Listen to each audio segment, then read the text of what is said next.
Туз сатуучу күн сайын эшеги менен туз толгон кабын базарга алып барчу. Жолдо алар сууну кечүүтүүгө аргасыз эле. Бир күнү эшек капысынан сууга кулап түшүп, туз салынган баштык да сууга түшүп кетет. Туз сууда эригендиктен кап көтөрүүгө абдан жеңил болуп калат. Эшек жеңилдикти байкап жыргап калат. Анан эшек күн сайын бир эле нерсени кыла баштады.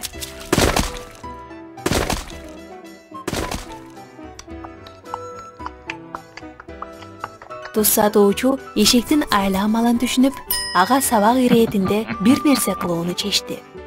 Эртеси эшекке кебес толгон капты жүктөдү.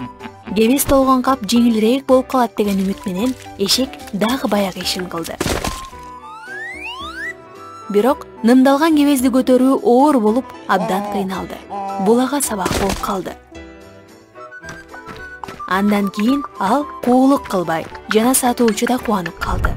Анысы сыңары куулук кылуу дайым эле ийгилик алып келе бербейт.